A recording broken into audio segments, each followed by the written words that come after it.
Joining me now, MS Now national security reporter David Rohde in D.C., MS Now contributor Inzamam Rashid in Dubai, and national security correspondent with NPR, Greg Meyer.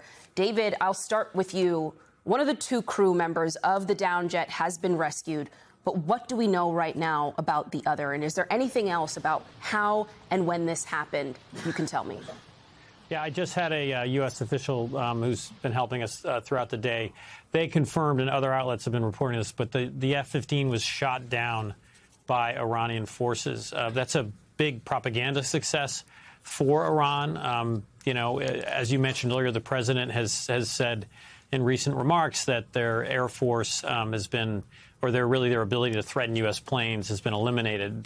This downing of an American F-15, you know, shows that not to be true, at least in this instance. In terms of the second pilot, the one who's not been rescued, we don't have any immediate updates. You know, pilots are trained extensively for how to land and survive, and then also to try to evade capture. So night is falling in Iran. That may help rescue efforts because U.S. helicopters and special forces and others that are trying to rescue this pilot, if they're still free, will be able to maneuver around at night with night vision technology in ways that Iranian forces can't. It sounds like it's a very rural province bordering Iraq. That's the reporting from the Wall Street Journal. That could help the pilot evade capture. But at this point, we don't know where this pilot is and whether they're in Iranian custody. And maybe American forces have just pulled them up from the ground, but they wouldn't want to confirm anything until that pilot is safe. So we'll keep making calls. Inzamam, you heard David there say that this plays into the Iranian regime's propaganda. And I want to read you a post from Iran's parliament speaker. After defeating Iran 37 times in a row, this brilliant no-strategy war they started has now been downgraded from regime change to, hey, can anyone find our pilots, please? Wow, what incredible progress, absolute geniuses. Inzamam, how are people in Iran, but also in the wider region, responding to this news today? Well, Antonia, look, if it is true that Iran shot down this U.S. fighter jet, this F-15, which it seems like it is, something that Iran had claimed earlier on today. They were the first ones who'd reported that they'd targeted a U.S. fighter jet and shot it down. But obviously, we had to get all of that confirmation from a number of sources. They will be celebrating this evening because they will see this as some sort of a victory and also a reminder to not just the president, President Trump, but also the wider world, particularly those in the region, that they still very much have the capabilities to cause disruption in this conflict. We've seen that as they continue to target Gulf countries and continue to strike Israel as well. But we've seen that today as a result of them downing this F-15 fighter jet. And that will be a subtle reminder to the region that despite the president's suggestions that they have destroyed the capabilities of its military, that they can still cause significant damage. But look, if Iran manages to capture this current missing pilot, this will really change the course of this conflict, because essentially then they would have a U.S. pilot as hostage. They will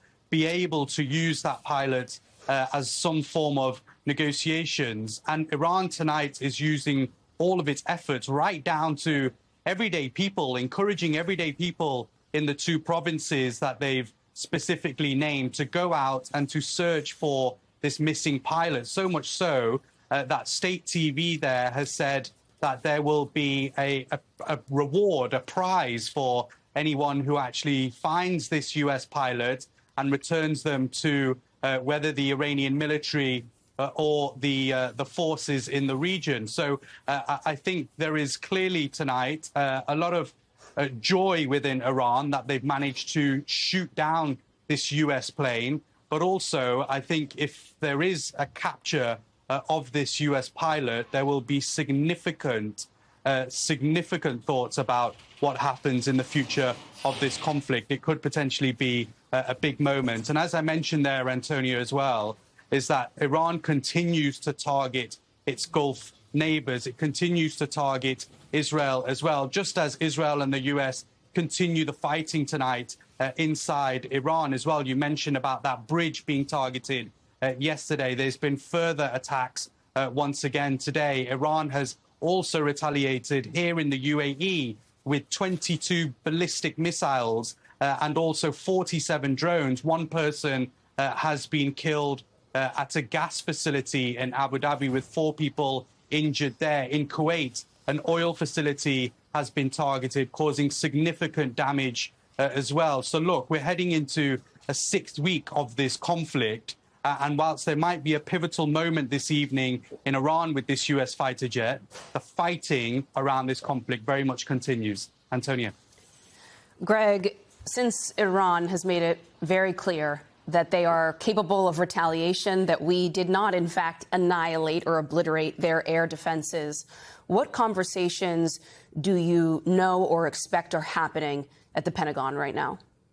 Well, they're going to ask how this happened, because we've seen not just in recent days, but really I think for at least a couple weeks where the U.S. has been sending slow, low-flying aircraft in, feeling that it was safe or the risk was minimal. We're talking about Apache helicopters, A-10 planes, B-52 bombers, not the kind of aircraft you would be sending over Iranian territory if you felt they still had strong air defenses. And this was a fighter jet that has gone down. It was a fast, nimble plane that you certainly wouldn't expect after 5 weeks, that they had a pretty good sense.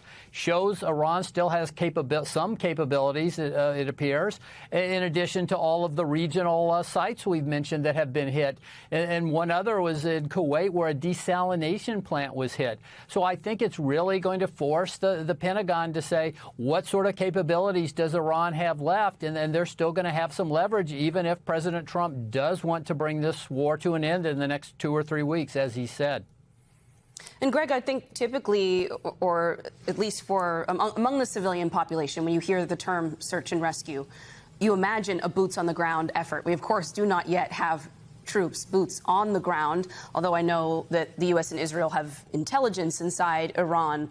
Can you give us a sense of what this effort actually looks like, what search and rescue means at this stage in the conflict? Yeah, so since, as you say, there are probably no troops that you could use in that area.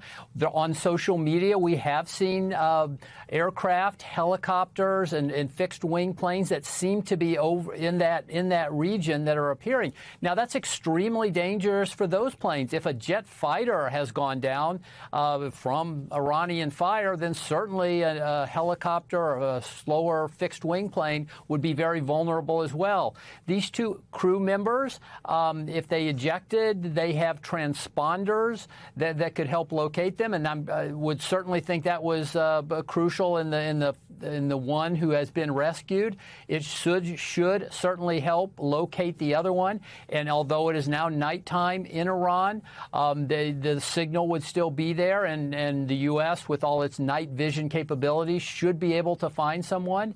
That airman is trying to stay hidden, with Iranians potentially looking for him. So he or she is in a very difficult position, but should be able to be located with the transponder that would be giving off a signal. David, given your experience, personal and professional, on stories like this, how grave are the consequences if a U.S. service member is captured by the IRGC? If they capture this service member, they'll actually want to keep them alive. It's the propaganda value that is very important to them. The video of just Iranian IRGC members holding an American pilot who's been captured is a huge boost for them, and they'll want to push that across the region. There is extensive training, as Greg was talking about. There's actually a training called SERE. It's S-E-R-E. S is survival. Pilots get this, commandos, anyone who might be captured. So survival first, just getting to the ground and hopefully not being injured. If this pilot was injured when they parachute to the ground, that's going to make it easier for the Iranians to capture them. The E is for evasion, to try to evade capture, and hopefully the transponder will lead folks to come in and rescue this person. The last R, the next letter, is for resistance. That's if you are captured and interrogated. you will, not give up military information. They could try to coerce this pilot into making statements. And then the last E for SERE is escape. And there is a duty for American military members to try to escape. As you mentioned, I had an experience. I was abducted by the Taliban. I did find that they treated me well initially. They were hostile, but they knew, keeping me alive, that I was very valuable as a hostage. So I think they would keep this pilot alive for propaganda purposes. Thank you for sharing that personal experience, David. Inzamam, Greg and David have touched on the recalculations the U.S., the Pentagon, may be making on our side. How do you think the Gulf states are reading this moment? Yeah, I think the Gulf states will be watching this moment carefully, because all the while they've been listening to President Trump specifically talk about the operation inside Iran alongside with Israel. And they've been hearing the words that, well, their capabilities, particularly their military capabilities, have reduced significantly or almost to none. But again, they will be questioning that this evening, because we've seen the impact that the Iranian military has managed to have by taking down this fighter jet. There were also reports as well when the search operations were going on in the hours after this fighter jet was taken down, that the IRGC were also trying to target some of those search planes, the Black Hawk helicopters that were in the area, in the skies over Iran, trying to search for these pilots. So I think there will be big questions from the Gulf tonight as to what happens next in this conflict. We know President Trump has given some form of a timescale of 2 to 3 weeks, but as the fighting very much continues, and as the US and Israel seem to be ramping up their aggression inside Iran, the Gulf states will be waiting to see what Iran does in retaliation, and we're already seeing some of that today. The urgent search operation continues for the second American on board a fighter jet that went down in Iran. U.S. officials say a crew member was rescued earlier today. This is the first U.S. warplane that has gone down in hostile territory since the war began 5 weeks ago. I want to bring into the conversation retired U.S. Marine Corps Lieutenant Colonel Amy McGrath. She was the first woman to fly a combat mission for the Marines and flew over 2,000 flight hours on over 85 combat missions during her career. She's a candidate for the open Senate seat in Kentucky, and General Manner is still with us. Amy, let me begin with your background here as a former fighter pilot. Just talk us through the kind of training these crew members had to go through and prepare for, and what's at stake for them in this moment. So I flew a very similar aircraft to the F-15 that was shot down on lots of combat missions in Iraq and Afghanistan and over hostile territory. And every single flight, we go over procedures of what happens if we are shot down or have to eject and over hostile territory. And I can tell you that we all know that the search and rescue units that are sent if we are shot down, those search and rescue units are the best. We know they are. We train with them. The first thing that people have to understand is the ejection itself from an aircraft that has been shot down is a very violent thing to undergo. And, you may not even survive an ejection. If you do, you might be injured. Once you're down on the ground, the first thing you're thinking about is evading and making sure that you stay away from anybody that might capture you. And then you're trying to get a hold of those combat search and rescue crews. And we have some communication equipment to be able to do that. We're trained on that. And again, we're briefed on these procedures, and we brief ourselves as aircrew every single mission. So highly trained here. Amy, can I ask you about that ejection mechanism for a moment? Because if there were two service members on the plane, I was asking Mark about this earlier, how unlikely is it that they are not together and that during the ejection process they were separated and one was rescued and the other still status unknown? Well, Eamon, when you have an ejection out of a plane like the F-15, both aircrew are going to be ejected very quickly, one right after the other. We're talking like within a second. So they're going to be in the same area. It's highly unlikely that one would not be ejected unless there was some malfunction there. And we just don't know that right now. This is ongoing, but they're probably in the same general area. It's not likely that one stayed in the aircraft and the other, was ejected out of the aircraft, if that's what you're asking. Yeah, so to that point, General, you were talking about this a little bit in terms of the tools that are available for the military to conduct this search and rescue operation. What are the nature of the forces that are involved in this? You referenced your son earlier, but I suspect at some point there would be troops on the ground, American boots on the ground, going over this terrain, going over this territory, and perhaps even trying to secure the location from oncoming Iranian troops who may be also looking through that area. Absolutely. And by the way, I want to definitely a shout out to Amy for her past service and continued service to our country. That's quite an honor to have her here. It will take hundreds of people in multiple aircraft to be able to retrieve that pilot. They are not likely to put boots on the ground in terms of the Air Force parajumpers unless they notice remains or a parachute or they receive the signal itself. So you're not going to just put troops on the ground to do searching. You're going to use thermal methods. You're going to use electronic means to be able to determine where they are. You have the capability with those HC-130s and the Blackhawks. These are highly skilled people to be able to go in and to be able to find either, again, the aircraft or parts of the aircraft, or to pick up any special signals and to help secure and safeguard the pilot once they locate him. Amy, talk to us about how you viewed the president's comments today, where in the midst of all of this and, all of this country now concerned about the families of these service members and their well-being and the search and rescue operation, and then even those that are now going to go in harm's way to look for this second service member, and the president deciding to come out and post about oil against this backdrop? I mean, every single time the president makes a post like this, it's just, it hurts. It hurts because we have men and women in harm's way right now, fighting for a war that he started without the backing of the American people, without the backing of Congress. I am thinking of all the air crew involved in this dangerous mission right now, this rescue mission, reports of possibly other aircraft down. I just feel like the president is, it's just sad to see that focus right now.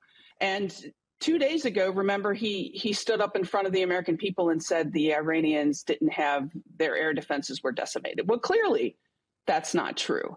We're at war. He needs to be focused on that. Yeah, you bring up an important point. In the past, he said Iran's nuclear program was obliterated. He said Iran's air defenses were decimated. And clearly there's a bit of a disconnect there between that reality and what we're seeing play out. Do you believe this situation is escalating rapidly out of the control of the president? He said this war had been over in the first hour when we decapitated the Iranian regime. He said initially it could be a couple of days, maybe 2 to 3 weeks. We are now 5 weeks into this, and a couple of days ago, he told the American people it could be yet another 2 to 3 weeks. The president has been all over the map. If anybody that listened or watched his speech 2 nights ago, he is all over the place. He does not know how to get out of this. He says that he's in negotiations right now, but he can't tell us with who. We somehow keep assassinating the people that we're supposed to be negotiating with. The Strait of Hormuz is still closed. He says that the Iranians, their air defenses have been destroyed, and yet they just shot down one of our aircraft. He is all over the place. And I'm very worried that, as I was worried when we got in this war, that it's not strategically sound. I don't think he has a strategy to get out of it. General, I wanted to give you the final thought about the adherence to international law, because as we were talking about, the Iranian state TV is offering those bounties on Americans if any Iranian residents find that service member, to hand them over to Iranian security forces. And we juxtapose that with what we are hearing from our Secretary of Defense and our president, who is threatening to bomb power plants. We've already seen him bomb a bridge. We're hearing the Secretary of Defense saying effectively the rules of war don't apply to the way he's conducting this war. I'm just curious to get your thoughts on how you view what now is the perilous situation our service member finds himself in, and the rhetoric coming out of our own administration.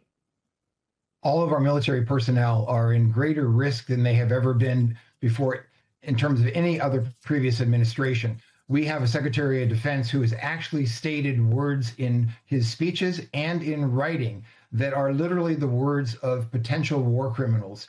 Even if the president pardons him for these things, The Hague will eventually come to get him. It's very disheartening whenever the Secretary of Defense, who we're supposed to look up to for guidance and counsel and strategy, is saying things about show no quarter, which by its quote is prohibited and defined in U.S. law as a war crime. The idea of attacking infrastructure that affects civilians is a war crime. So it goes on, and our military members start to question, what are we doing here if we're attacking, for example, a bridge under construction?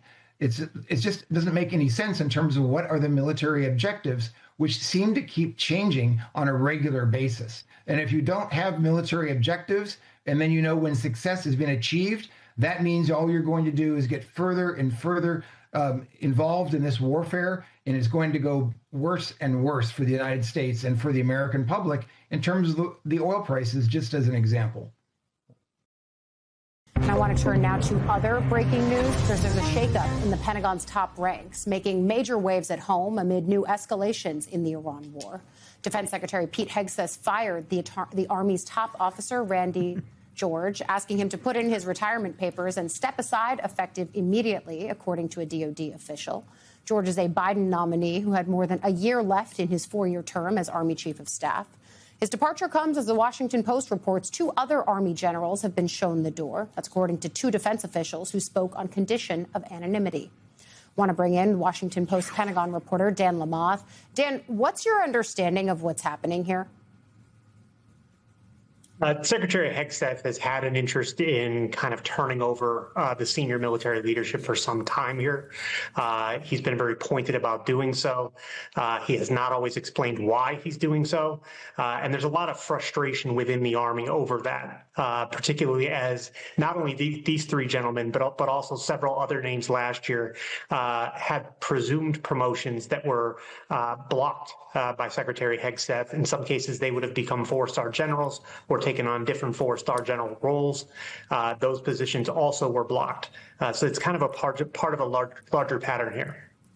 Yeah, I was going to say none of this is happening in a vacuum, because Hegseth has now removed more than a dozen senior military leaders from their positions, including all but 2 Joint Chiefs. You can see their names and faces on the screen. What's the impact of that, especially in the midst of an ongoing war with Iran? I think the impact really is cumulative at some effect. The military is built where any one leader probably can be replaced, and within a short period of time, the military can move forward. But when you start taking out many leaders, multiple services, multiple Joint Chiefs, there's a cumulative effect to that, where you start wondering how much institutional knowledge has been lost, how many points of contact that these generals have where they can reach back to allies, partners, adversaries, and affect change in a crisis. Yeah, there's a reason that experience matters, especially in roles like this when the stakes are so high. And the stakes are so high given the news that we've been reporting over the course of the past hour. I wonder what you're hearing from your Pentagon sources about this search operation for an American pilot in Iran, if you have any sense of what led to that jet going down, too. I don't at this point. I mean, I would note we did have fighter jets that went down earlier in the conflict. In that case, they landed in Kuwait. Everybody was safe. This is a very different set of circumstances here, with it being in Iran, potentially adversaries coming after the personnel down on the ground. I mean, there's a full crisis in the moment here to try and get these people back as quickly as possible. I would also argue that this is why you need an experienced and solid Pentagon press corps. I'm thankful that you are still a part of it, even if they don't want you in the briefing room. Dan Lamont, thank you for joining us. New labor data released today points to a stronger than expected rebound in hiring last month.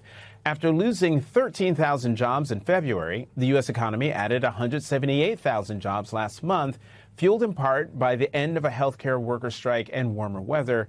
And the unemployment rate fell to 4.3%. But that snapshot of job growth comes as new economic pressures are building. Oil prices are surging amid Donald Trump's ongoing war on Iran, driving up the cost of transportation, manufacturing, and everyday goods. The national average price for a gallon of regular unleaded gasoline reached $4.09 today. Amazon announced yesterday that the company is adding a fuel and logistics surcharge on third-party sellers that will take effect on April 17th. Last month, the Trump administration announced the release of 172 million barrels of oil from the Strategic Petroleum Reserve to counter the rising prices caused by Trump's war. Today, Donald Trump's National Economic Council director appeared on Fox News, where he tried to blame Joe Biden for the high gas prices. Joe Biden, he's the one who had the biggest release of the strategic reserve, and there was no supply disruption at the time. He was just trying to offset all those terrible energy policies and get gas prices down ahead of the election. Okay, but that was then, but this is now. And what's now is West Texas crude, which is what we produce here in the U.S. We're a net exporter of oil. On February 27th, it was $67 a barrel. And now we're at 111 for West Texas crude. I think the question there is, what can our economy tolerate? How high can it go? Well, you can see that right now our economy has so much momentum that it's humming along. Joining us now, Heather Long, chief economist at Navy Federal Credit Union. Heather, you heard Kevin Hassett say, our economy has so much momentum that it's humming along. There are plenty of people in this country who don't think the economy is humming along, and certainly probably are not blaming Joe Biden for it. Certainly not anymore. Not with those gas prices up $1, costing families $50 extra so far a month. So one of the big numbers that jumped out to me in the jobs report today was the wage growth number, which was the weakest wage growth we've seen since May of 2021. And that is happening. The wage growth is slowing just as these prices are surging, especially for middle income and moderate income families. And we're about to see likely 4% inflation again, thanks largely to this war. And the wages are not going to be keeping up with that. So you can see the squeeze happening in real time. And talking about the squeeze, the share of working-age Americans in the labor force fell to 61.9%, its lowest since November 2021. At the same time, as we talked about, the unemployment rate fell to 4.3%. How do you interpret that? Yeah, it's a good question, Jonathan. I mean, normally when we see the unemployment rate drop, we're cheering because usually it means more people have found jobs and found work. That is not what happened in March. What happened is what you were just showing. People just stopped looking for work. They dropped out of the labor force. And if you dig into the data, most of those people, almost 400,000 people who just stopped looking for work, were young Americans, ages 20 to 24, who seem to just be giving up because they can't find jobs. And that's the bigger picture here, is just this frozen labor market for a year now. Where people, there's almost no hiring outside of the healthcare sector. Mm-hmm. The war is pushing up the price of fuel. Talk about how that has a broader effect on other things like groceries and beyond. Yeah, we're all learning about all the things that the Strait of Hormuz impacts for sure. And people are starting to see it, not just at the pump. Also, the diesel price is over $5.50, and that impacts everything that gets transported across the country. You mentioned that Amazon is adding the fuel surcharge. They are not the only ones. UPS and FedEx and the U.S. Postal Service are doing the same thing for everything we ship. You've seen airlines start to hike their prices. You've seen the baggage fees. I believe United and JetBlue have increased their baggage fees in recent days to try to account for this. And you're right, what's coming and what's building is even more industries being impacted, and probably agriculture looks like the next one, with the fertilizer prices shooting through the roof, and of course those transport costs. So everything from beer to beef is going to have a pretty rough next couple of months. Let's talk about mortgage rates, because the New York Times reports, I'm quoting here, the average 30-year fixed rate mortgage rate hit 6.46%. The mortgage finance giant Freddie Mac said that's up from 6.38% the week before, and the highest since the first week of September. Mortgage rates fell below 6% before the war started, but they have been climbing ever since. How much could those numbers I just talked about affect the broader economy? Yeah, this one's really painful to talk about. I can tell you in February at Navy Federal Credit Union, the phone was ringing off the hook. When those mortgage rates drop below 6%, people were refinancing. That gives more money in their budget. We had a really huge surge in new home sales, new home applications. Things looked like they were finally unfreezing in the real estate housing market. And now it's just starting to really clam up now that we're back at 6.5% again for the mortgage rate. So that impacts people. It was supposed to be a great spring for home sales. We certainly had a good start, but I think things are really going to become a lot more tepid here as we move into April and May, and those rates just keep climbing. And that's been really unusual. Normally you see borrowing costs go down during moments of crisis because people flock to the U.S. Treasury safe haven market, and that did not happen right now. You raised that point when we have to go. That is fascinating. I'll text you because I want to know more about that. Heather Long, always great to see you. Thank you for coming back to The Last Word. So you just heard our friend Lisa Rubin say it. Pam Bondi's portrait has already been taken down at the DOJ. And MS Now even obtained this photo of that portrait in a trash bin. Still, House lawmakers want her to testify about the Epstein files. Oversight Committee ranking member Robert Garcia saying in a statement, quote, "She will not escape accountability and remains legally obligated to appear before our committee under oath." Lisa Rubin and Stuart Stevens are still here with us.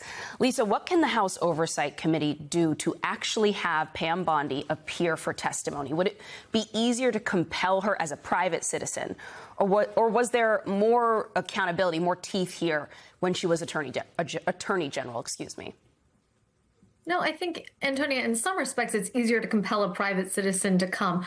On the other hand, the reasons that Pam Bondi might refuse to come and say that the subpoena is either not valid or not enforceable sort of hold whether or not she is still the Attorney General. And that's because she's going to say that many of her conversations with the president or others in his orbit are protected by executive privilege and or deliberative process privilege. And therefore, there are certain considerations with respect to how the administration complied with the Epstein Files Transparency Act that are simply beyond her capacity to testify to without the administration's position. That would hold whether or not she is the sitting Attorney General. But in terms of whether the subpoena is still enforceable, I think what you're hearing from folks on the committee, not just Robert Garcia, but you're not hearing anybody on the Republican side either say for sure that it's off. And that's because the subpoena has been issued. It would require a full vote of the committee in order to withdraw it or replace it somehow. And therefore, the expectation is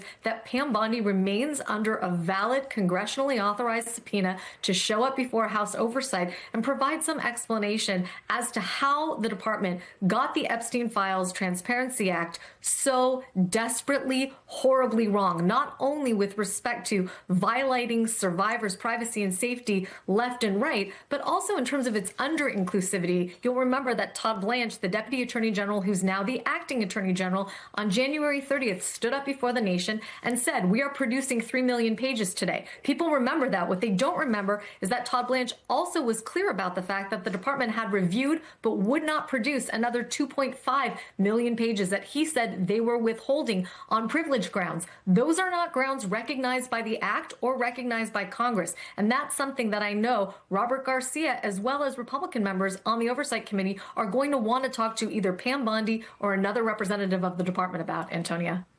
Stu, since the reporting makes it so clear that a large part of this move to push Bondi out comes because Trump sort of sees this as a PR nightmare for himself, that the Epstein story has become an Achilles heel. Is there even an option on the table, a way in which Blanche or whoever else might actually be the permanent attorney general, is there even a way for them to distance themselves from the Epstein case at this point? Look, I think the two great premises for voting for Donald Trump were the Epstein files and no more foreign wars. So what do we have? We have Pam Bondi being fired over the Epstein files and a foreign war that keeps escalating.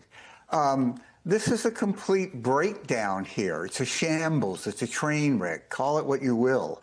Todd Blanche is an interesting character because this is a once serious human being, somebody who was respected, who now is being, these tasks that the president tells him to do. Go down to Florida and talk to this pedophile, Ghislaine Maxwell. And then what comes out of that? She gets to move to a club fed. I mean, really, you have to say, it's just fascinating to me on a human level. Why does somebody do this? How do you go home and talk to your kids and go, I got a really good deal for a pedophile today. She's going to a new club fed. And I think it just shows the willingness of certain people to do anything to stay in power, to try to gain more power. And, it's how much, again, of our system has been dependent upon norms. And Democrats have to really, when they get in power, they have to go out and they have to prosecute these people. It can't be another, we're just going to return to normalcy. Because we tried that with Biden and it didn't work. They have to recognize we're in a different world now and go after these people. I hear that from voters all the time, Stu, that they don't just want to turn a page, they want accountability. Stuart Stevens, Lisa Rubin, thank you both so much. Let's talk about some of those potential successors. President Trump said to be considering a number of candidates to replace Pam Bondi. EPA head Lee Zeldin being reported as a possible frontrunner for the nomination. He's a former congressman from New York and a close ally of the president. 4 people familiar with the matter tell MS Now several other names have been floated. Yes, Jeanine Pirro pitching herself for the position. She's currently serving as U.S. Attorney for the District of Columbia after a long stretch at Fox News. Another name in the running, Republican Senator Eric Schmidt of Missouri. He previously served as Attorney General in his home state. And Alina Habba, the former personal lawyer to President Trump, also been named as a possible successor. Last year, you remember, a judge disqualified her as a U.S. attorney for New Jersey. Let's bring into the conversation MS Now senior legal reporter, former litigator Lisa Rubin, and MS Now justice and intelligence reporter Ken Dilanian. Good morning to you both. Ken, first, just some of your reporting on how Pam Bondi lost her job. We've kind of detailed it, but as you've been saying in reporting over the last day or so, it wasn't Pam Bondi's unwillingness to run all the errands that Donald Trump asked her to run. It was a legal system that thwarted her efforts, and Donald Trump is hoping that someone else might have better luck in pursuing his personal goals at justice. Yeah, that's absolutely right, Willie. Not to say that Pam Bondi and her deputy Todd Blanche didn't try at times to curb Donald Trump's worst impulses along the lines of lawfare, as Joe is saying, but she certainly tried to deliver on what he wanted and was unable to because, as you guys have laid out, federal judges in some cases stood in the way. In the case of James Comey and Letitia James, dismissing those cases because the U.S. attorney was improperly appointed. And at other times, grand juries stood in the way. And in addition to the cases you guys mentioned, let's not forget the 6 members of Congress that Jeanine Pirro tried to indict in D.C. Because they instructed the members of the military that they weren't obligated to follow illegal orders. The grand jury refused to indict those people. There are investigations running into John Brennan and James Clapper, and there's a U.S. attorney in Miami investigating what they call the grand conspiracy theory, some notion that government officials have been conspiring against Donald Trump since the Russia investigation and that it went all the way through the Jack Smith investigations. So she certainly tried and was not able to deliver to the extent that Donald Trump wanted. And it's also true that her mishandling of the Epstein case paved the way for this because she lost support among the MAGA base and on Capitol Hill. And I think David Drucker made an astute point that her public persona was not something that was pleasing to Donald Trump. Her performance on the Hill and some of those hearings was shrill, and her performance at news conferences. She never seemed comfortable speaking to, for example, the DOJ press corps that I'm a member of. She didn't do the kind of off-the-record interactions that you would expect of an attorney general. She just was not comfortable. She seemed insecure. But you're right. I mean, the idea that some other figure, a Jeanine Pirro and Eric Schmidt, both of whom have been longtime prosecutors, or Lee Zeldin, who's never been a prosecutor, is going to somehow achieve a different result is a fantasy. But what they could do is things short of a grand jury and what the Justice Department is already doing, which is blanketing people with subpoenas, requiring them to spend hundreds of thousands of dollars on legal fees to comply with those subpoenas on specious investigations that have no basis in fact. That's been going on, and it's likely to continue going on, whoever takes the next office. And last thing is, we should not let this. We should reflect a little bit on Pam Bondi's legacy. As John Meacham said, no attorney general in history, certainly in modern history, but perhaps in history, has turned the Justice Department essentially into the president's private law firm the way Pam Bondi did.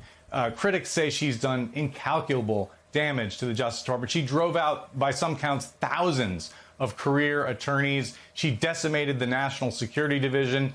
There are things that get less attention, like, for example, the Antitrust Division right now is in turmoil, and antitrust cases are being decided on the basis of who is hiring the right politically connected lawyer who's getting paid $300,000 a month. So there's a lot of concern about that. She did away with the Foreign Influence Task Force, which is one of the first things she did. She stopped prosecuting companies under the Foreign Corrupt Practices Act. So the legacy is vast.